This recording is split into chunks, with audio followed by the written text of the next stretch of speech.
Mm. Let's check those connections live here. Uh, uh,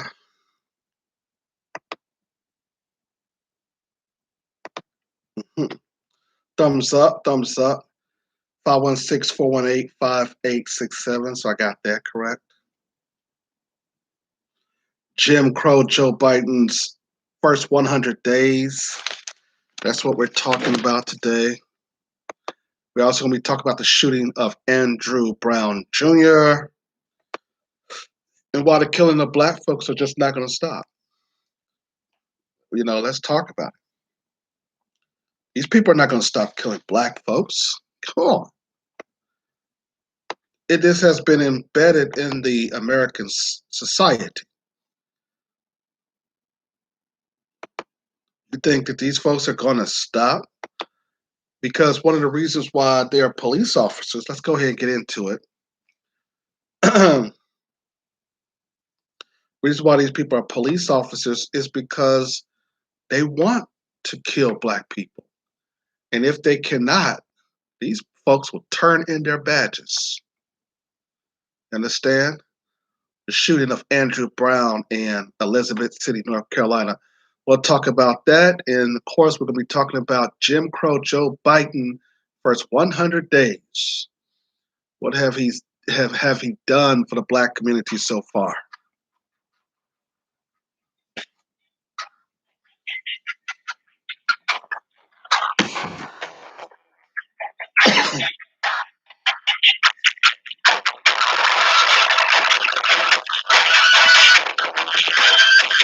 Thumbs up, thumbs up.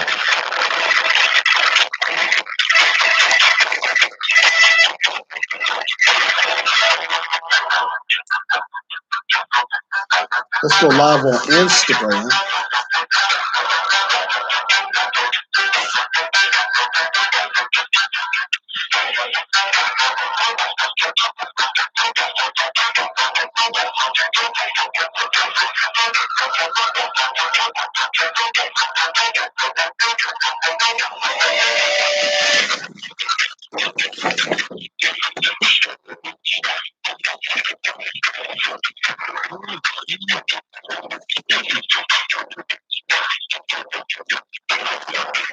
New book, Foolish American Politics, still available, and still going on. Still going on with sales. You can also purchase it every time that we come online. You can ask for a copy when you call in at 516-418-5867. Joe Biden's first 100 days in office is what we're going to be discussing later on the Lawyer Henderson podcast radio show. And I hope everybody have had a good Thursday evening as the sun has went down in this evening time now. Time to relax. I know a lot of you just getting off from work. And boy, oh boy, we've had some issues here with just straight out shootings of black folks everywhere. You understand? These police officers, I'm not going to call them police officers. These race soldiers are killing us and shooting us everywhere. You understand? And I told you as I was coming on that police shooting of black folks is a intricate part of the United States society. It has been embedded for white people to kill us. Black people have always been the scapegoat of the American society. That's the reason why when you do take trips out of this nation, out of this country, you do feel a little bit of relief. Why? Because you've always been the target. But see, you can't talk about police violence without talking about black folks who are what? Helping to continue the violence. You see, you got a lot of black folks out here who is a part of the police departments, who's a part of the system. See, that's what you have to understand. They are a part of this wicked system. And when you have a lot of black folks who's a part of the system, you can talk about white supremacy all day, but you have to also look at their Negro minions, those Negroes who are not only within the control opposition of, to help them maintain their system, but the black folks that they recruit, the very people they oppress. These black folks. I told you that in other arenas that white people uses their criminality. Pull that up. White people use their criminality against us not because it cannot be stopped in this American society. They're using their criminality on us because they can. Because we have not stopped their ability to do so. We keep on going out there, allowing Ben Crump to talk all this noise and sound like an old mush mouth. And white people are laughing at that because you still got the same kind of solutions when these problems exist. Same thing. We're going to go get Ben Crump so we can get an easy settlement. You understand? And while you got black folks protested out in the streets, the family is with Ben Crump, making behind the closed doors deals, and that continues to help the police finance the victims of black people getting shot and killed in these streets. And that right there is a problem. That's the reason why the black media has called out Benjamin Crump and these families, and also active and mothers and fathers of these murdered kids, like Taria Rice's mom and Michael Brown's father, had called out these so-called activists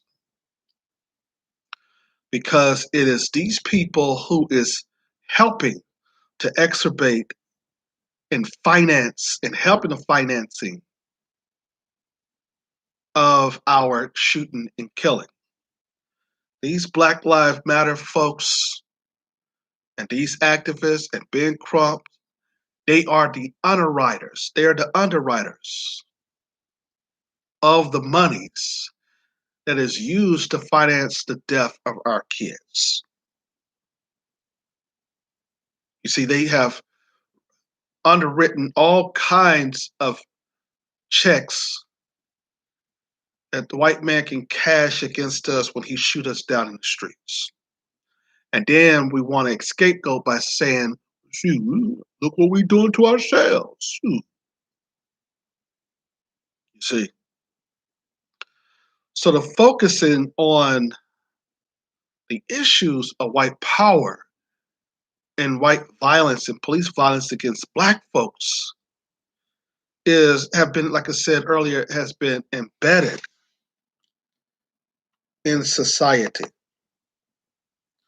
We pretty much have black folks out here who are constantly and consistently doing the same thing when it comes to police violence. And this is the reason then why you're going to continue to have your kids shot and killed in these streets. You got black folks who basically is wanting to run for all kinds of offices and wanting to be a part of this power structure, and I have no problem with that. But you have to understand that when you start to agree with the white supremacist system, then you also agree with white violence on black people. White people will end their violence against us once we start doing violence against them. I told you that in other arenas because it is an eye for an eye. You see, Trayvon Martin's father had it wrong. He said in a conference or a press conference that they're not looking for an eye for an eye. Well, then that means that your other son can be shot and killed. That means that you're helping to advocate for other black men and women to be shot and killed. That's the reason why you have a Ma'Khia Bryant getting shot and killed. And you got people like DJ Envy who is saying, if my daughter did not put down the knife,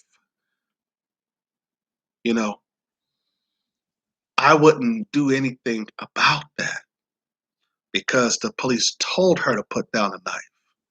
You see, these are black men, if he is one, who don't care about the sacrifice of his kids. When he knows, as the argument from Charlemagne and all the others, who basically pointed out that white men go and terrorize big major facilities and come out alive. You understand? They took Dylan Roof to Burger King after he executed 9 black people at a church, inside church. And I told you about these preachers, these pastors. That's the reason why black men, we leave the church because we're not protected in the church. Why would we go to a institution where people are all invited, you see, and we basically don't understand that anybody can walk through those doors and open fire, knowing that there's a lot of black folks there congregating. That pastor is basically not looking at the security of his congregation. He's not worried about the security of his congregation. He's only worried about money and working with the white supremacists. You see, that's the issue that we have with these civil rights leaders. That's the issues that we're having with other black folks. That they are basically telling the white supremacists that we are the underwriters, and we will help you and back you up in your financing of killing and murdering black people down in these streets. And if we are to stop the murder of black folks, we are the first to stop the underwriters. And then we go after those people who basically are killing us directly.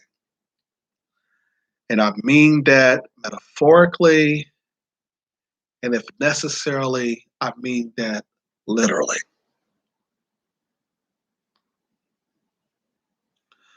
The ideal is that black folks have a problem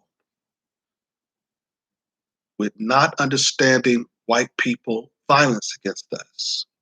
Doesn't matter what these people do, shoot, kill us, they can do all kinds of things, and yet we are the only people who get up and say, what time do you want me to come to work tomorrow, master? That's ignorant. That's foolishness. Violence that they show against us and the disregard of our lives shows you that America is not a real democracy. It shows you that these people do not understand, or well, refuses to understand the true definition of what? Of equal rights. You understand? We talked there about the families that have been murdered and killed at the hands of police violence and these race soldiers. And you still got black folks out here doing the same thing. How do we stop police violence? You asked each other. Well, we're going to go out there and march again. Understand? The same old thing.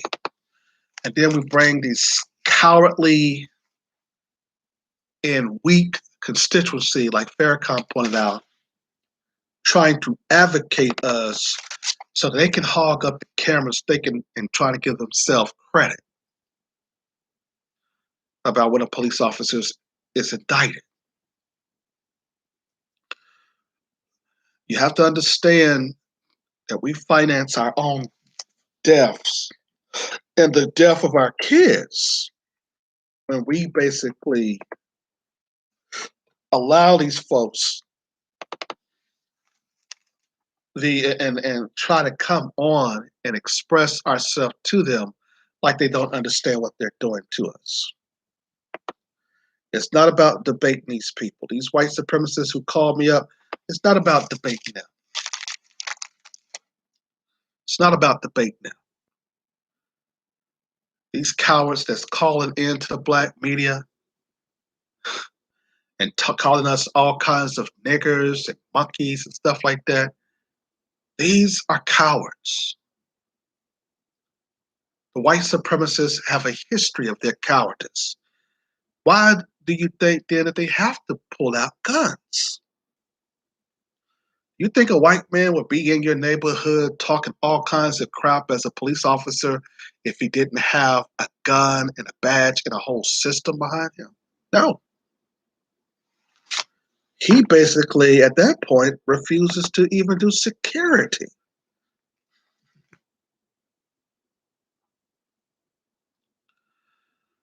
So let's go ahead and read the article, Black People Doing the Same Thing. Because see, that's this is the reason why the shooting and the killings of black people are going to continue.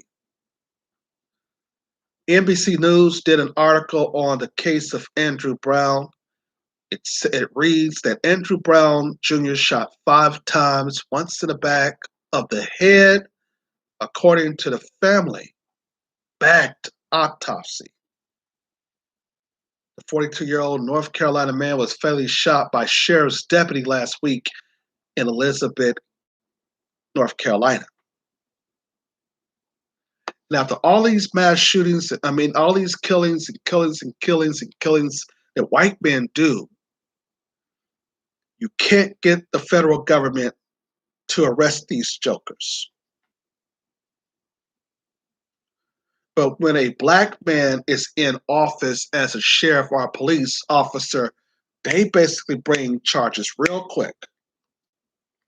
It was just announced that the Clayton County Sheriff's here, sheriff here in Georgia, in the county that I stay in, has been brought up on federal civil rights violations. Oh, how quick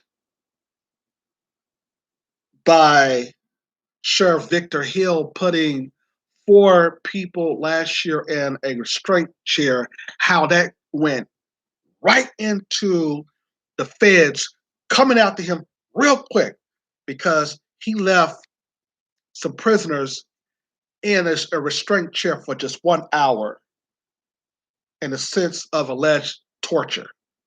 Which, if you look at the bond, which is only $50,000, accumulate to a misdemeanor.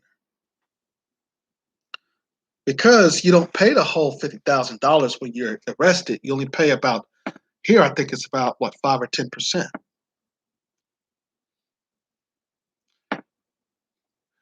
So to say then that you can't find ways to file charges, but they basically do this quicker on black men.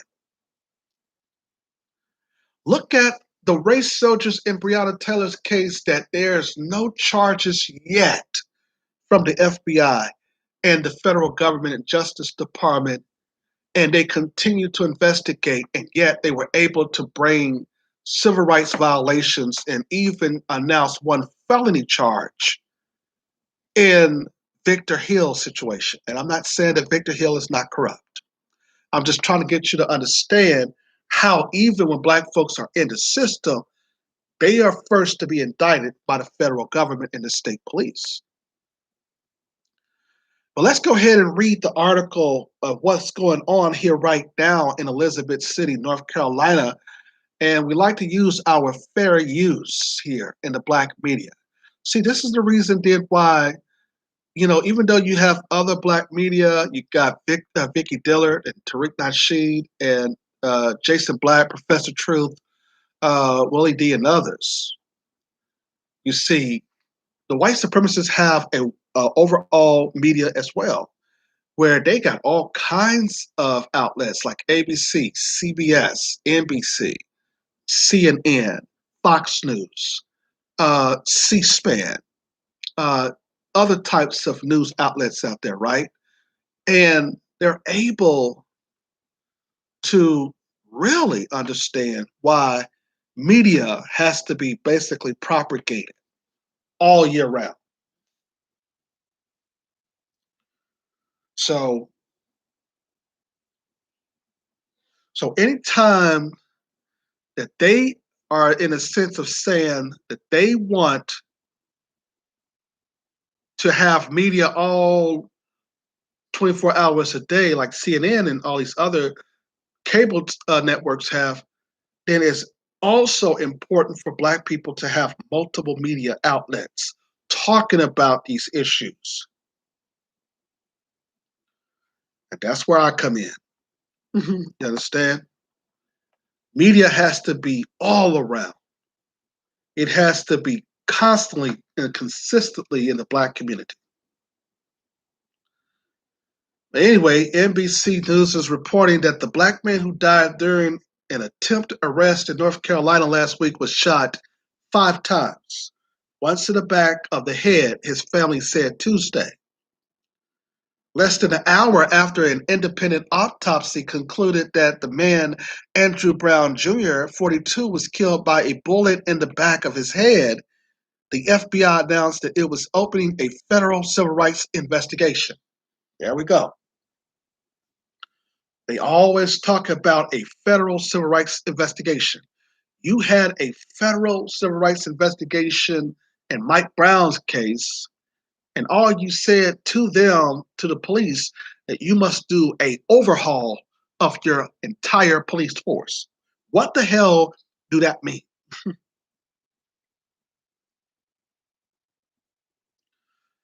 You had federal civil rights investigation into Breonna Taylor's case that is still going on, but yet it didn't take you no time within a year or two to indict a Black sheriff. And like I said, I'm not advocating for Victor Hill. In fact, basically, I met Victor Hill personally. He actually, gave me a ride down there, or his officers gave me a ride to go eat on Thanksgiving Day down, at a restaurant. So the idea here is that we look at how white supremacy and how they enforce rules and laws. They know that we got all these white men out here doing a lot of things, and yet it takes you years and years and years, and sometimes, most of the time, they're never prosecuted. Never prosecuted. The article goes on to say, though, that less than an hour after an independent autopsy concluded that the man, Andrew Brown, I'm reading this again, Jr., 42, was killed by a bullet in the back of his head. Oh, the FBI announced a federal civil rights investigation. Great. As the FBI has basically had a lot of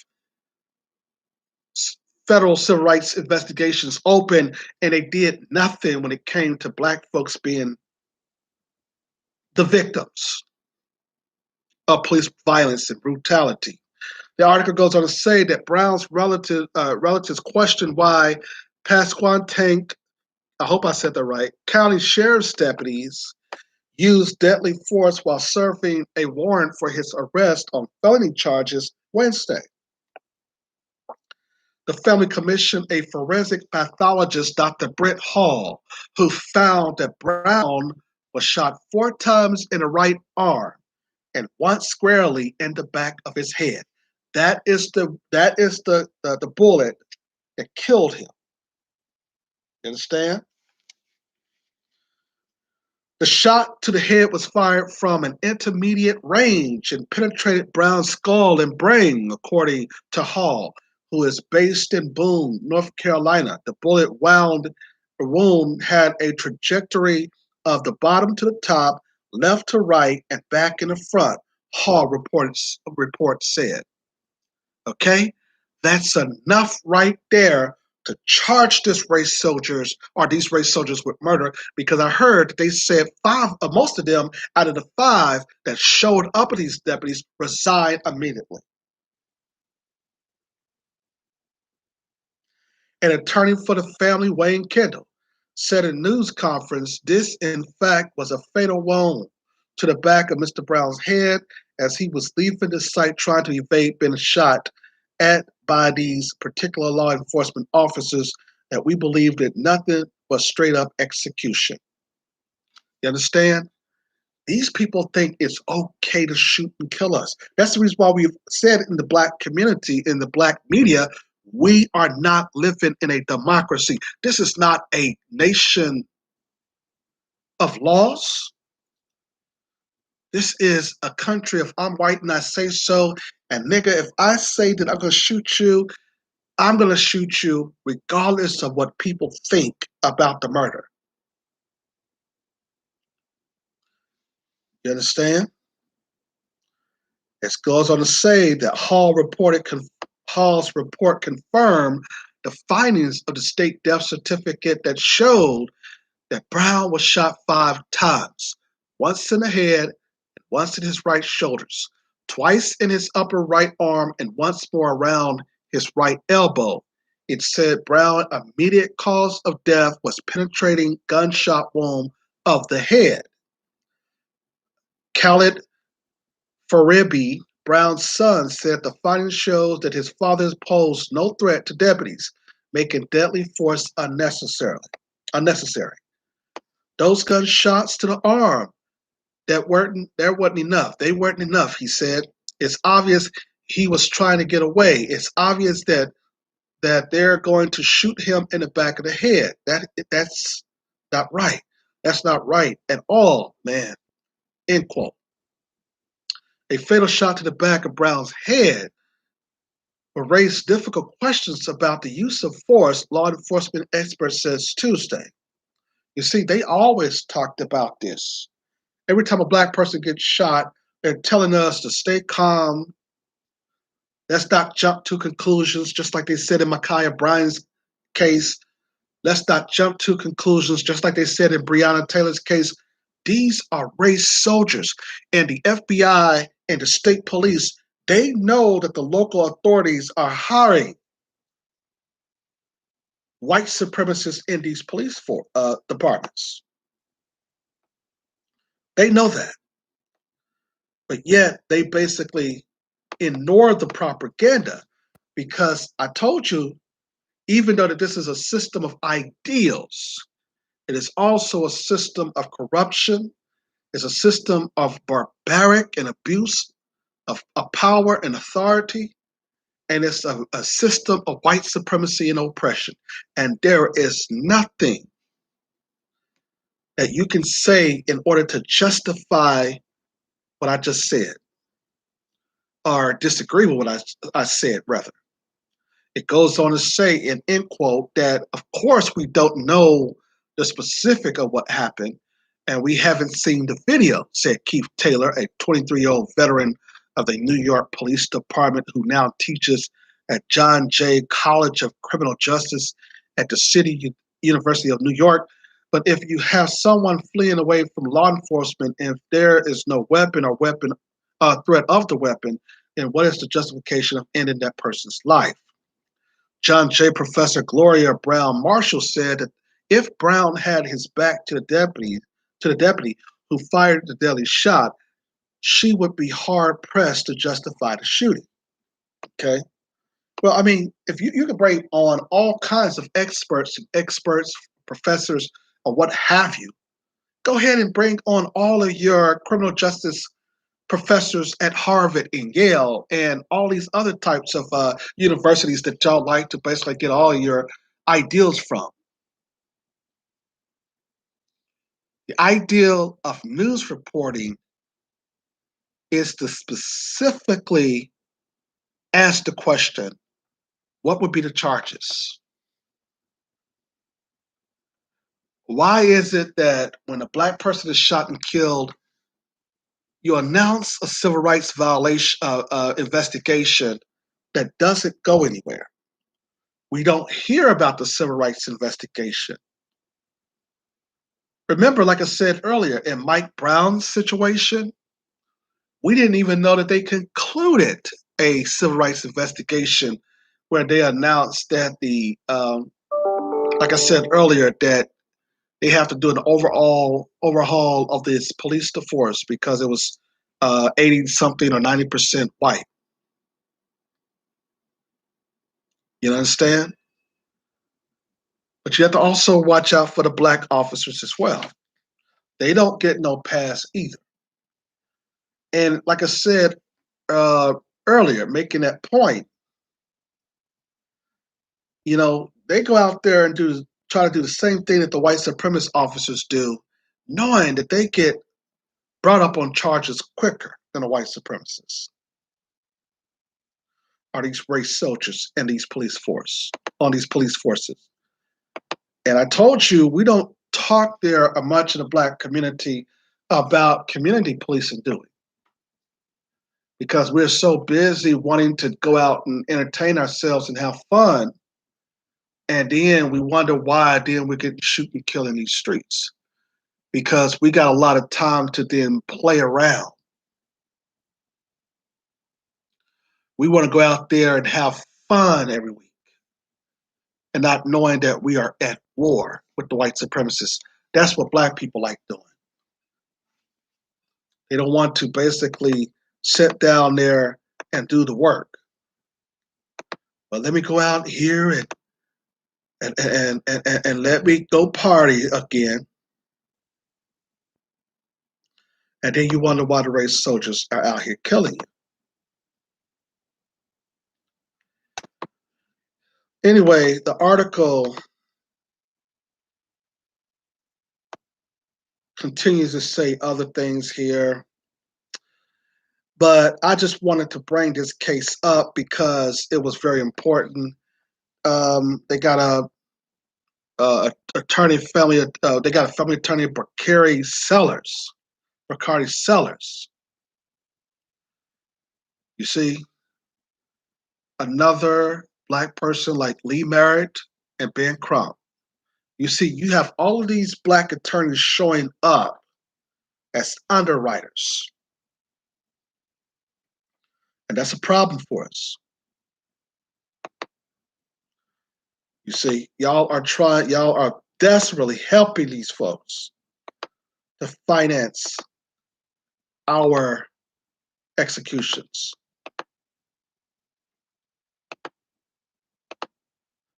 And we have to basically deal with that issue.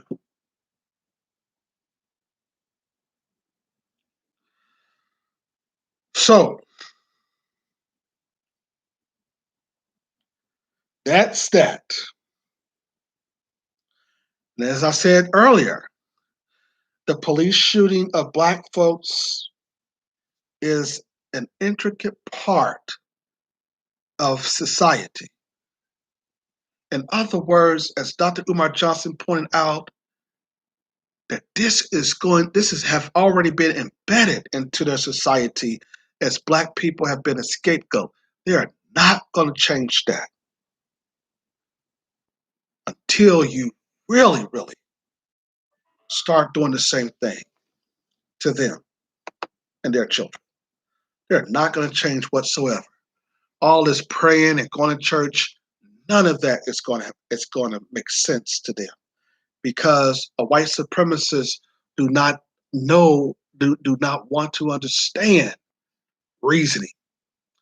Why are you going to pass legislation to try to say, okay, this is what we need in order to basically make sure that this white supremacists understand what goes on and why black people getting shot and killed?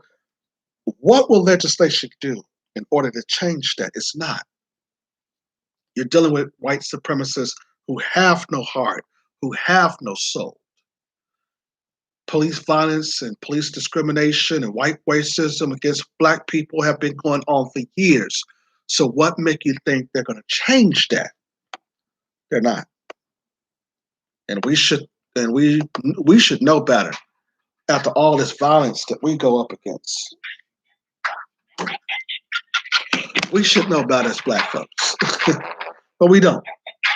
Or we're cowardly to understand the facts.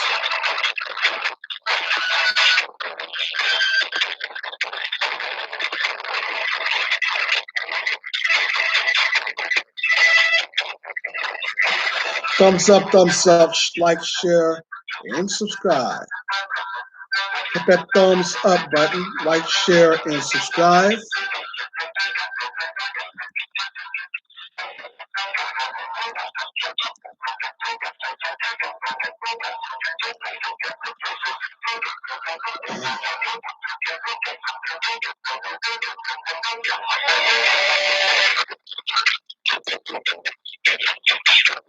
(516-418-5867).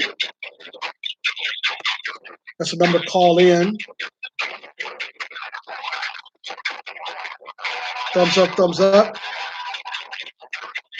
Like, share, and subscribe. Thumbs up. Watch this. All right, so now let's get on to the topic of the day. Jim Crow Joe Biden's first 100 days in office. His first 100 days in office. That's what we're going to be talking about here. Because, see, you have a lot of black folks who say we need to get Trump out of office. We need to put the Democrats back in office. And yeah, the Democrats, once they get in office, oh man, just wait until we get them in there. And black folks, we're going to be doing fine. Well, how are we doing with Jim Crow Joe Biden in office? His first 100 days was yesterday, I think. Or even, I want to say yesterday or today, but he's been in there for 100 days at least. Let's just say that to be safe. And what have he done in his first 100 days in office for black folks? You see, where are the black people who were advocating for him and Kamala Harris? Where are they? Why is it that these people who were basically saying to us that we got to get Trump out of office and put Joe Biden in there because things are going to be changing? And yet, this man has been in office for 100 years. 100 years, 100 days. And we cannot get this joker to pass the George Floyd, or even the Democrats in the House and Senate to pass the George Floyd legislation. They passed the Asian crime bill. And you know about Jim Crow Joe Biden, he's all about passing crime bills that does what? Affects the black community, that makes sure that they are in jail. These people, so here's the problem with black folks. Black people like to play dumb to reality. And the ideal here is that these people do the same thing over and over and over and over and over again. And black folks know about it and they like to play dumb. They knew that this man was going to start writing legislation that's going to then affect us and put our people in jail. But yet, this is who we advocate for. And as Phil Scott pointed out, that black folks don't need to be a part of the Democratic Party. or no other party. We have to be thinking independently.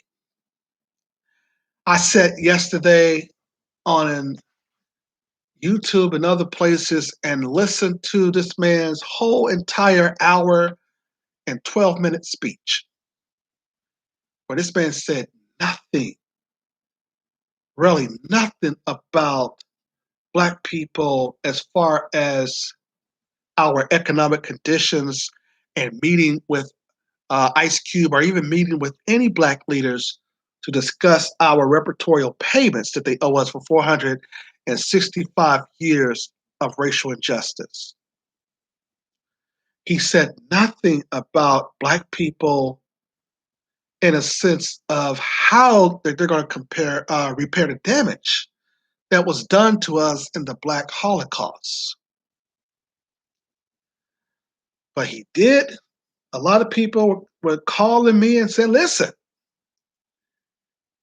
but you didn't hear him. He did talk about George Floyd and how he met with Gianna, George Floyd's daughter, and said that Daddy changed the world, and so basically, let's pass the legislation." You see, when it comes to try to do things for Black folks, these people in Congress, Democrats or Republicans, they basically, oh, hell no, we're not doing nothing for Black folks.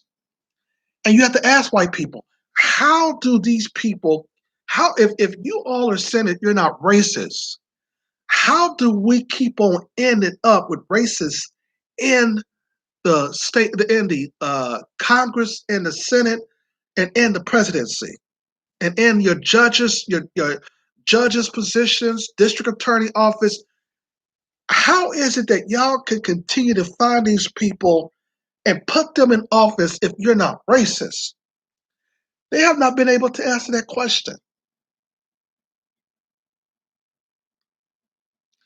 You have all kinds of, I mean, it didn't take, Asians was basically allegedly attacked for just 1 year, and they got a bill passed within that year or the year before, a year after.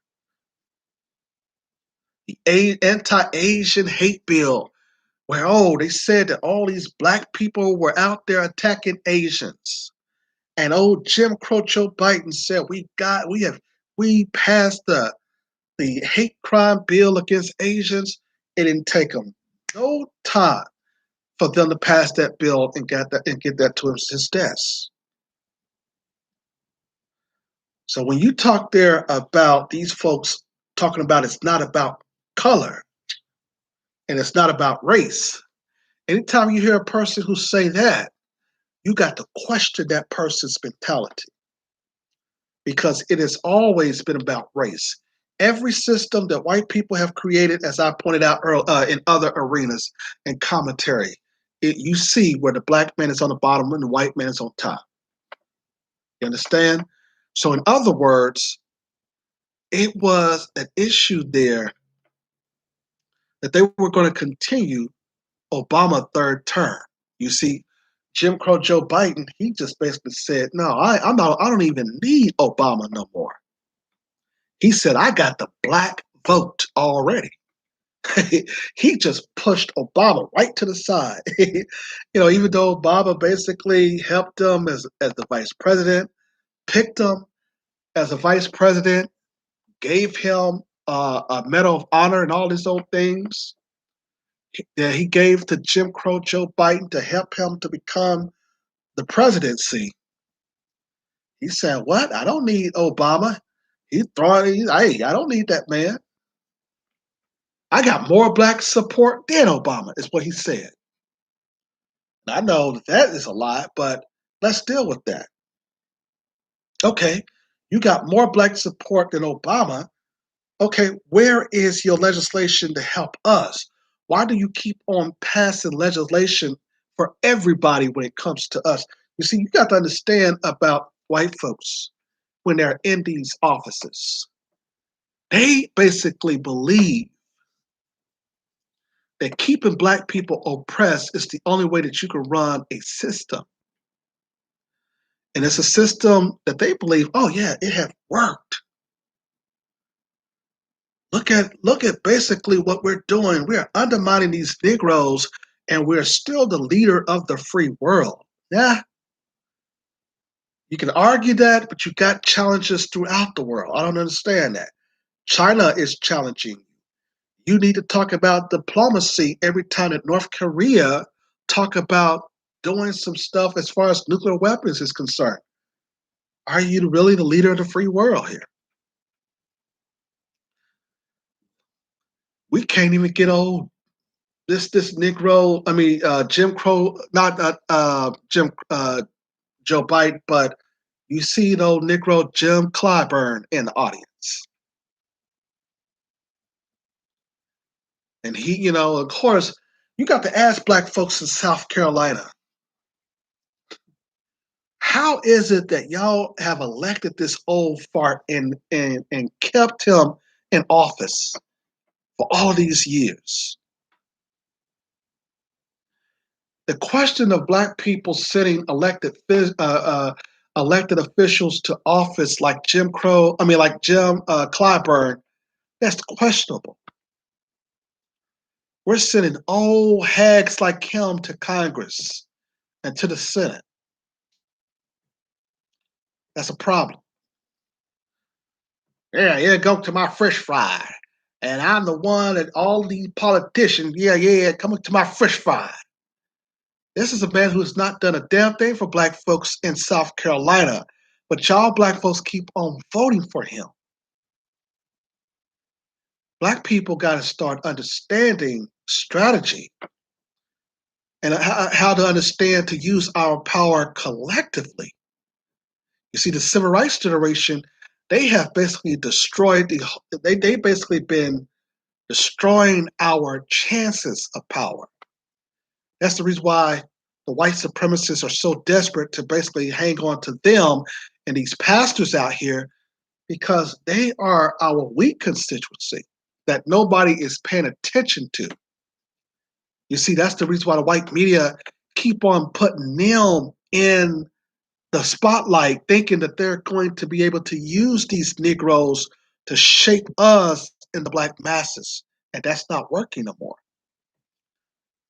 There used to be a time that worked, but now it does not work. It does not have any mileage no more.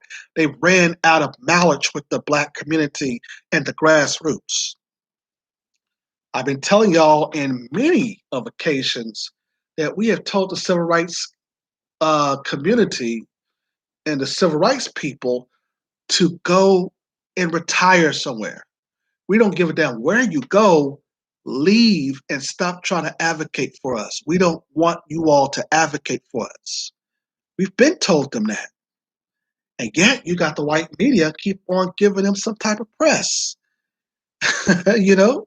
How interesting is that? Here it is, their children say, well, we don't give a damn about what John Lewis did. We don't care about all these other type of Negroes here. We're not inspired by old Negro Jim Clyburn. We don't care about what you're doing in the Congressional Black Talkers. And yet, the white media keep on bringing them on as if they got some type of leverage with us. You understand?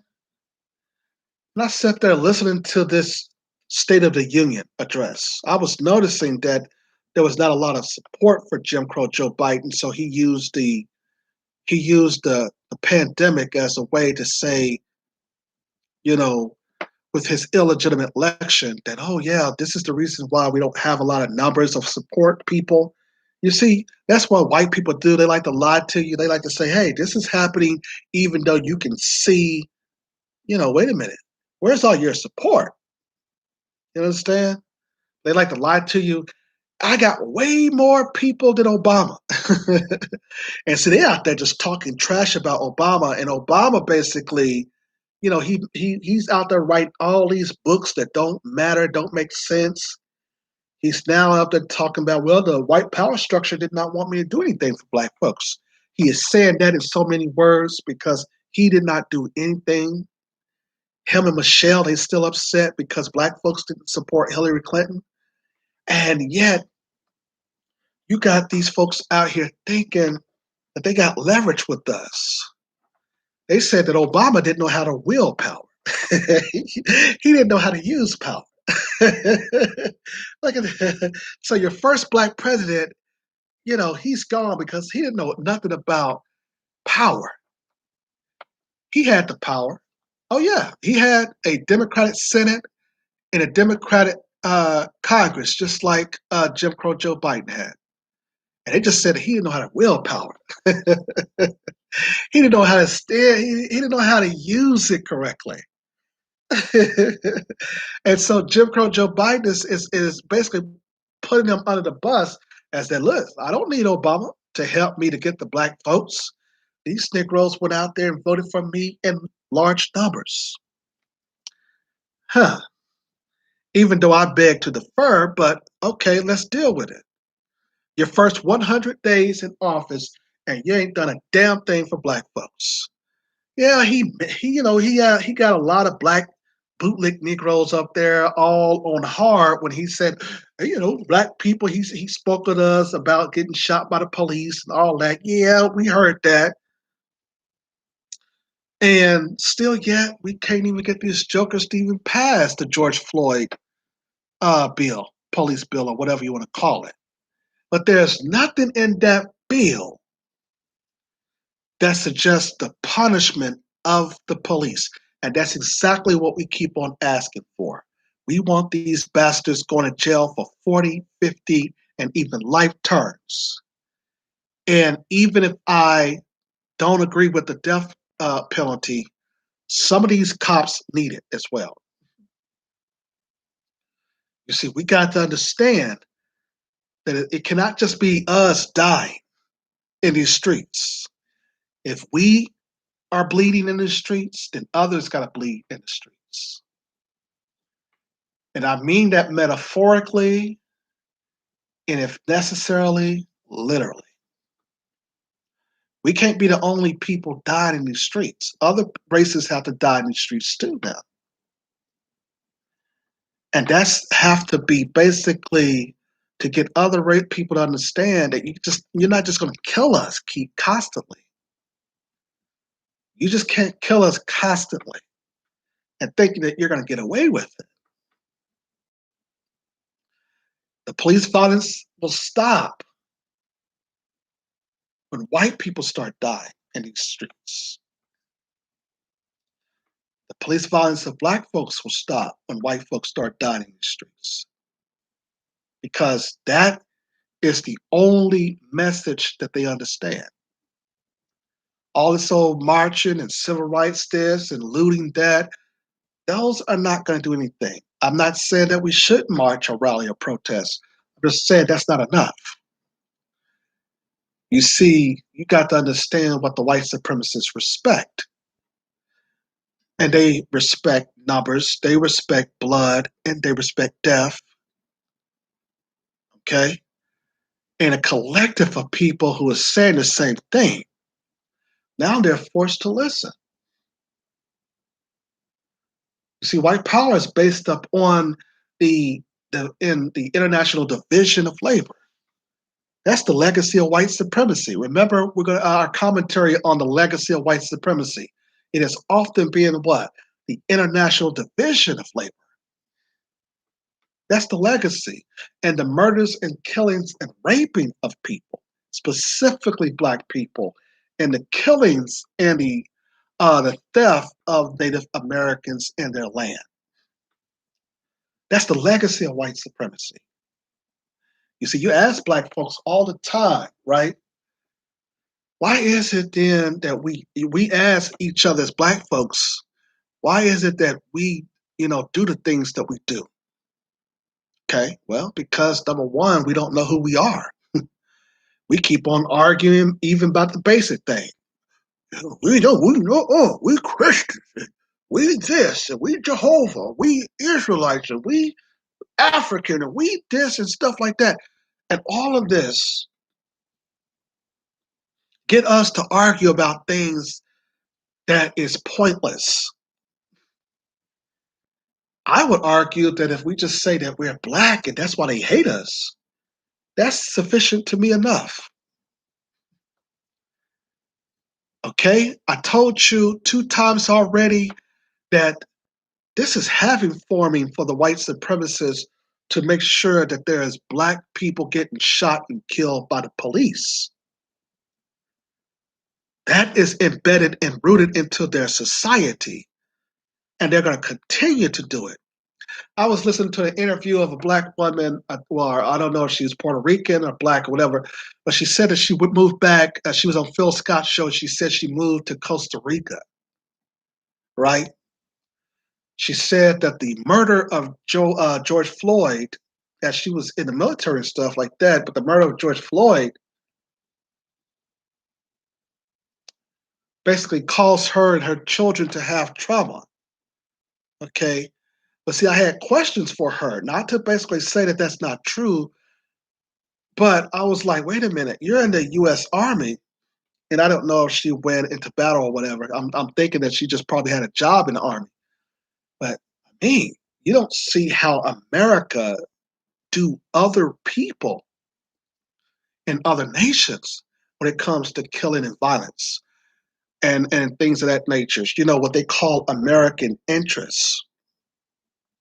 They go out in other countries and exploit certain types of industries and markets and places, and yet they call that American interests. And anybody who is against that, you know, they deal with the opposition team and get those people out of there and kill them. And look at the violence and the methods that they use in order to torture those people who don't go along with the U.S. policy, you see. That's interesting. But Jim Crow Joe Biden said something about his international friends. He says that he met with 32 world leaders in his State of the Union. And yet, he tells them that America is back on the world stage, is what he said. And then he said that they said to him, how long, right? You heard Jim Crow Joe Biden say that? So if the world leaders are now basically understanding that America is not a real player that it used to be, and it only bullies certain types of countries and small nations, is Jim Crow Joe Biden able to help dispute his arrogance against world leaders when China is calling them out on human rights violations? That's an interesting question. And as I said earlier, they always have to work with South Korea in order to have some type of diplomacy against North Korea. And China, and they're like, wait a minute, but you're the leader of the free world. I mean, why is it that the United States have a problem of invading North Korea? You see, you don't even have, you know, if you do that, you got to deal with China and you got to deal with Russia. You understand? And dealing with China and Russia, and then also dealing with your own problems back home, that basically shows you why the United States like to deal with what? Our punk African nations and small Asian nations. Because the people who really got all of the power to challenge the US, okay, you got army bases all across the world. They don't mean anything because you don't have the soldiers, you see. And so you have to look at why you got to look at Jim Crow Joe Biden's first 100 days in office. Why is white people just so desperate and shooting and killing black folks in the United States? You understand? They're just out here desperately doing it. They know that their power is coming to an end. You understand? By 2045, this is going to be a what? A minority ran nation by 2045. And all these civil rights retreads, of course, they would have been already gone, of course. But the nation would have been ran by the generations who are what? In their 20s right now. These are the young people who the white supremacists are really afraid of because they don't buy into the civil rights game whatsoever. And that's dangerous to Europeans. They don't have enough people now to run the nation. You see, they have basically literally got white people who have reduced in numbers, and where they used to be 10% have now went down to 9% and reducing every day because they're not what? Producing enough children. That's the reason why they want black men to wear condoms all the time. Nigga, you can't afford that child. And then kids, go out there and put on a condom. What are they doing there? A form of genocide. you know, Nigga, you can't afford them, and you gotta, don't, go get so, go get tell your women to go get an abortion there. you know. So the idea here is that their numbers are falling.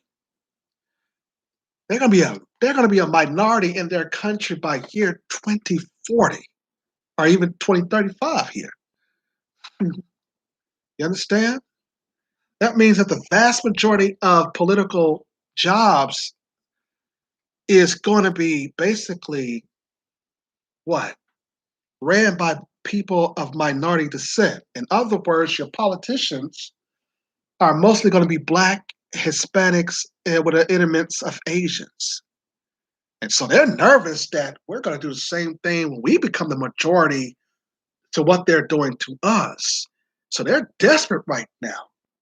So the shooting, the killing, the viruses that they have to then, unleash up on us when they basically play around with germ warfare in their science and laboratories.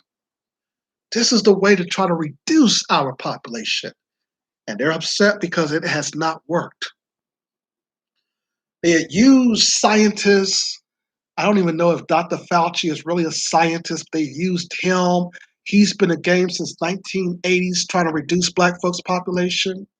Bill Gates, he's a part of this genocide. Robert Redford of the CDC, Robert Galo, who was the one who basically tried to take credit for the creation of the HIV discovery. All of these white people who basically in the science community, why is it that the United States allowed them to get away with genocide of its own citizens?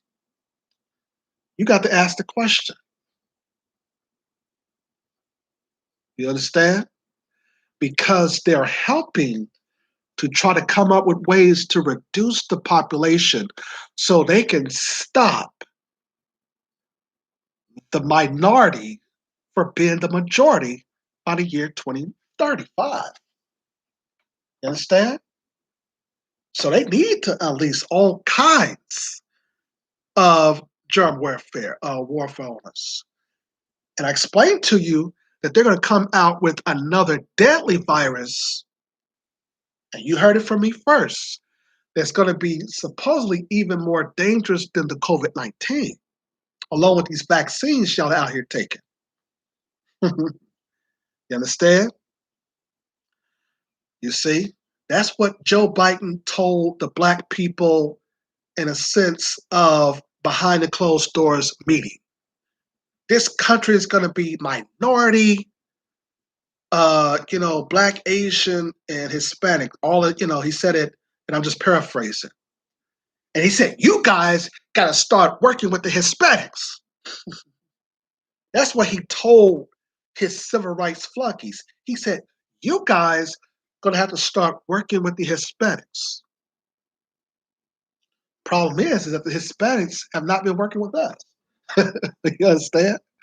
In other words, he's letting you know if you don't start working with the Hispanics, then the problem will be is that we don't know whether or not y'all are really are going to allow us to what? Continue to dominate in the United States as a minority. You understand? No. You are now the minority in the United States by year 2035, but yet you want us to still remain what? In a, you know, under the ground. You want us to still you want to still be on top as a minority, just like you are in the world, trying to stay on and maintain your positions on top. You want that to happen in the United States.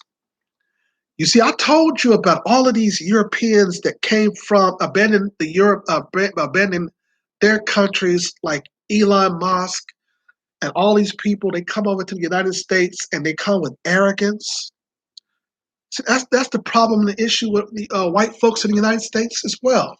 They are so arrogant and caught up in their racism that they're losing their economic, stability in the world, but also most importantly, the United States are now having to be forced to put black folks and Hispanics and other people even in offices. And they're worried about how this nation is going to treat them in the next 20 years. Just think how far from 20 years that is going to take place. We already got black folks pulling up on the white supremacists, going to these cops' homes. These are teens and 20 and 30-year-old black folks that are pulling up on the race soldier homes. Just think about where they're going to be doing in the year 2045. Okay? Because they're not listening to the old civil rights generation. I told you we gave them their walking papers a long time ago. You understand? You see, the old civil rights generation, we just told them to get the hell out of the room with all that singing. We should all get along crowd. We told them to get out of the room, right? And so now, like I said, they are worried about where this nation is headed and this country is headed. That's the reason why when you looked at the State of the Union, when men get sick and tired of white men in general of doing all kinds of things, they rely upon women. And I'm not saying all women. I'm just saying that they rely upon y'all. That's the reason why if you looked in the back of Jim Crow Joe Biden, did you see a white woman as his vice president? No. Did you see a white Speaker of the House? No. You saw what? A Asian woman who claims to be black. And you saw a Hispanic woman. In other words, Jim Crow Joe Biden is telling his women, we know that you're upset because a white woman has not become the president yet. She has not become the vice president. And white women continue to say, look, we can run white supremacy. We know how to run the country better than y'all. They continue to tell their men that. And yet they're saying, well, no, we got to do globalization. We got to bring in people of color. You understand? And that's the reason why you see Kamala Harris and Nancy Pelosi. You understand? Because their numbers are shrinking. So with this anti-Asian hate bill and telling Asians that we're going to protect you against black folks because, see, it is black people who are your oppressors, see. It's not us. It's black folks. They're the ones who's out there attacking y'all. So we're going to pass this anti-Asian act, and we're going to give you all the right to call us, and then even if you are insulted by a black person, even though it's not a law against insulting you, you understand? We're going to go and we're going to charge those niggers with a hate crime. That's how desperate they is. But see, the ideal here is to get a coalition with the Asians and the Hispanics. The hell with these niggers. You all have to come on our team because see, we passed so much legislation for you. We did this and we did that. But see, what the Asians have forgot that the European also had a history of doing things to them as well. Have Japan forgot about the atomic bomb that was dropped on Hiroshima and Nagasaki? How the Chinese forgot about the opiates epidemic that happened in China, in which they started to force to take money out of their economies into the Great Britain and the British economy. So you got to understand that white supremacy played games with people against us. You see, and therefore you cannot put leadership in office who have who is a weak constituency, because what happens is, the white supremacists, they feel relaxed. And that's the reason why we're out here talking about, police officers' violence against us, is because black people know that they are really afraid of white folks. It's not the other way around. Black people are really afraid of white folks.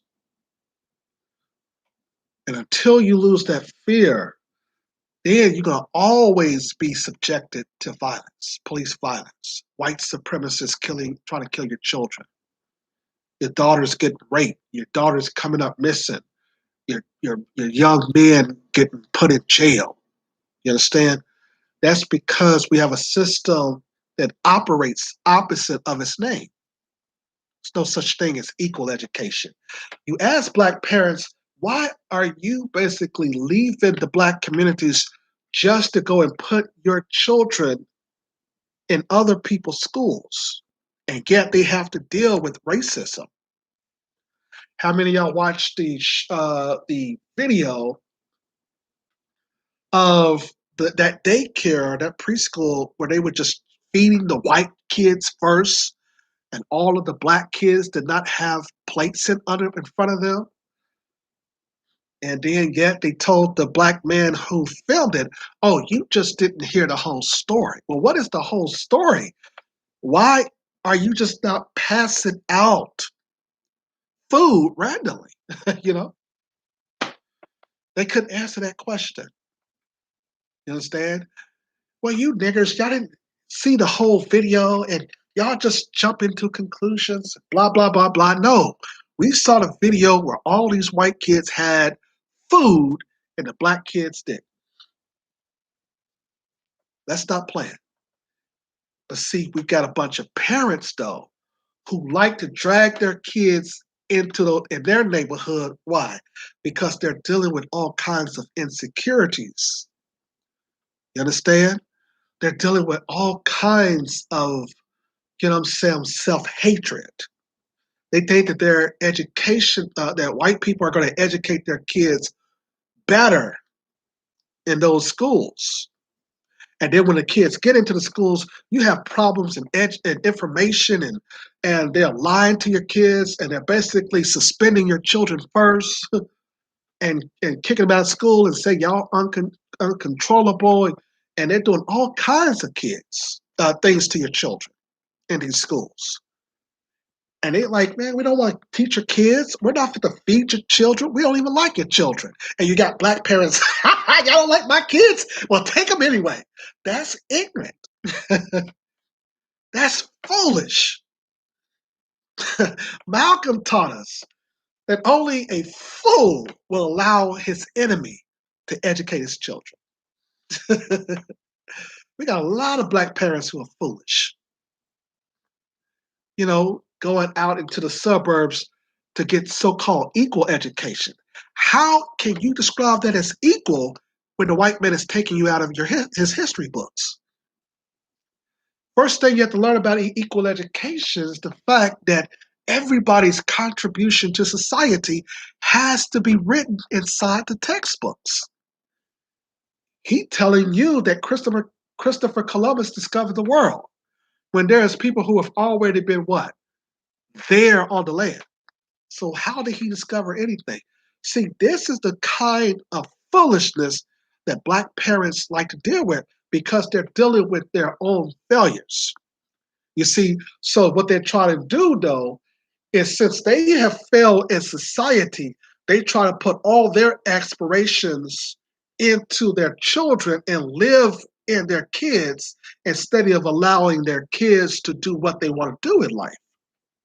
Now, you failed in society. Don't basically set it up for your children to fail just because you was a failure in society. That you allowed the white supremacists to beat y'all and hit y'all all on the head, and John Lewis getting his ass beat in Selma, talking about I shed enough blood in Selma. No, you all let that legacy. We don't want that legacy. We're moving away. We're pulling up on the white supremacists. So back to Jim Crow Joe Biden. We can't even get these clowns. They got a Democratic Senate. They got a Democratic House. Congress. And he is a Democratic president. And we cannot get this joker to pass no real black bill that will help black people in America. And now all the black people who were supporting Jim Crow Joe Biden, where are they? You see, they got away with Obama. See, when Obama had a Democratic Senate and a House, and he was a Democratic president, he focused on health care. Now we into his third term with Jim Crow Joe Biden, and he has the same thing right now, and he is still worried about bringing Republicans on to pass certain types of laws like the passage of George Floyd law. You see, that's the game that they play. They don't agree on nothing in Congress. But when it comes to basically making sure that you niggers don't get anything, yeah, we can agree on. No. These niggers getting reparations? Nah. But wait a minute, you have a Democratic Congress, a Democratic House, and you are a Democratic president. What about passing this legislation for black folks? No, we're not doing anything for them niggers. You know that. See, that's how you have to call the Democratic Party out. You understand? They can pass legislation right now, and even though the Republicans is going to be able to filibuster it, that doesn't mean filibusters mean you just do a recount basically say, let's make sure everybody is agreeing to this, and it still pass. You know what I'm saying? So they don't agree on nothing in Congress. But one thing that they do agree on is anti-black hatred. They cannot stand black folks.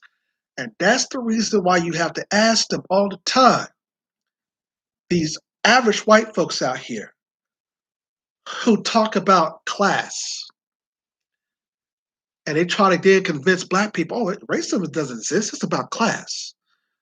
No. Racism do exist. And it's not about class. It's about what? White folks on top and black folks on the bottom. And that's racist. It's not about class. It's about race. Because if you have a group of people who are on the top and they're able to oppress the group of people at the bottom, that's racism. That's the reason why they have to basically educate black people in thinking that if I call someone, a white person, a cracker, oh shit, that damn nigga, he's a racist. Just because I used the word. You understand? A mere expression of an attitude. But even though I call that white person that name, I don't even have ability to arrest them, do I? I don't have a system that backs me up. I don't have a system that comes and say, I'm going to investigate you and I'm going to put you in jail and I'm going to make sure that if you don't go and pay child support, nigga, you going to jail. Or cracker, you're going to jail. I don't have that system. And that is what makes it racist. You understand? Whereas people try to get you to think that just using the word It's racist. And that's not what it's about. And so you got to start understanding truth. You see, white people are shooting and killing us in these streets because they can, because they have the power to do so, and we got to gain the power to stop them. You understand? And so, therefore, you don't not have power without understanding how to use it. Because black folks think power is sinful. And that's the reason why all of these rappers now are having to come on the internet, because now they're not in there doing concert because of COVID. So they can't go out there and talk about, I got this and stuff, I got that, and perform. Because now you got certain types of black people like, okay, well, you got all this stuff and you're out there tricking your money off and all this stuff. Yeah, okay. But they're now talking about small business. They're talking about giving out PPP loans. And then you got a bunch of black folks like, oh, hell, all right. Enough of listening to what y'all talking about. What is the Small Business Administration doing? They're doing like I told you in my book, Foolish American Politics, that they should have done in the 1990s, and that is to give people out these PPP loans so they can create businesses. You understand? But these banks out here, they basically got it called out because they were, discriminating against us. They were saying, listen, you all, even though that we're going by, that your business suffered and you have to produce the evidence that you have a small business, and the Small Business Administration, based upon these terms, are going to give you a PPP loan, and yet you got a lot of black folks and others who said, wait a minute, I qualify, but these banks are still saying, nigga, we're not giving you nothing. Okay? The Small Business Administration said, no, listen, you can't look at these folks' credit. You got to give them loans based upon if their businesses are suffering. And this is how diabolical these people at the banks are. These are some goddamn nasty. I almost said it. They are diabolical. They said, I don't give a damn what the small business people are saying. We're not giving loans to certain types of people with bad credit. And we're not giving small business loans, in so many words, to these niggas out here, to certain people. So then they said, okay, well, we'll create what is called a fintech company like Wopley and all these other lending community sources, or even fintech online companies. And now they're using Wopley and other technology online and businesses that they have formed in order to get the PPP loans to those people who have been, um, you know, done over and wronged by the banks. This is how, and this is foolish thing about black folks, is we put our money into these banks so foolishly. And yet when a small business says, finally, we're going to then allow you to get a small business loan. See, the issue that we had before, remember I told you in other arenas, white people give you a loan for to go to school. They'll give you a loan to go to college. Go to college, or a loan to go to get you a car loan, and then they'll give you a mortgage. But then they won't give you a business loan. And you're like, what? Wait a minute.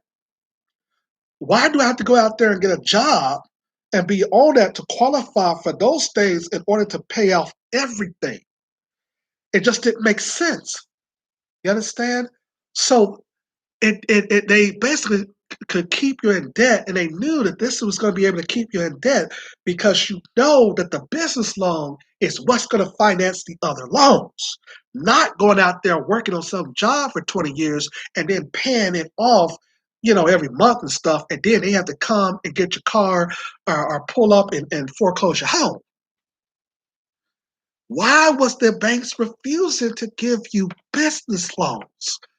And the small business beforehand was not giving you backed up business loans. You understand?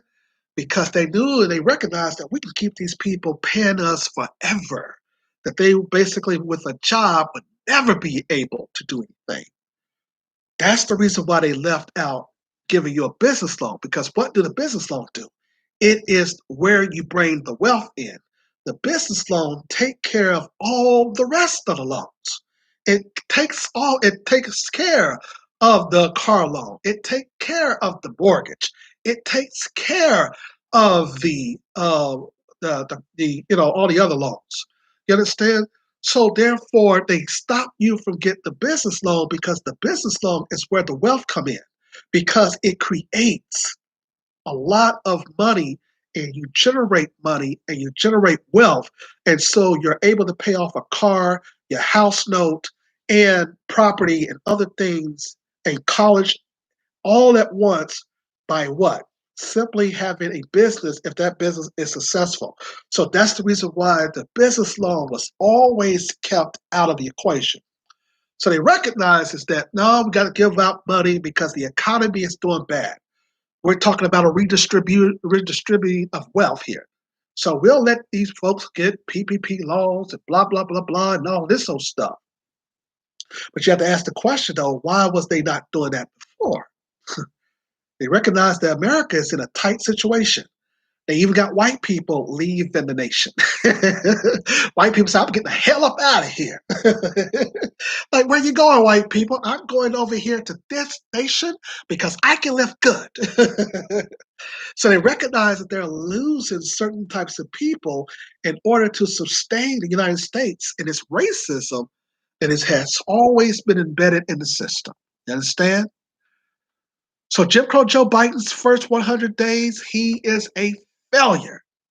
And typically he's going to wait out on his first term, and then we already know in his second term, he's not going to do a damn thing for us. And they're going to continue to try to do everything for everybody else. And so therefore, we're going to continue our discussion on police corruption and violence on next Sunday. We'll talk more about the Andrew Brown murder and police violence in general. Thanks for listening to the Lawyer Henderson podcast show. And sir, you called at the time that we were going off air. You got to call around. Y'all have to call around when I come on. Around 7 or 8. I got to call at that point. We're needing to take calls, not when I'm going off air. Thank you for joining us, though.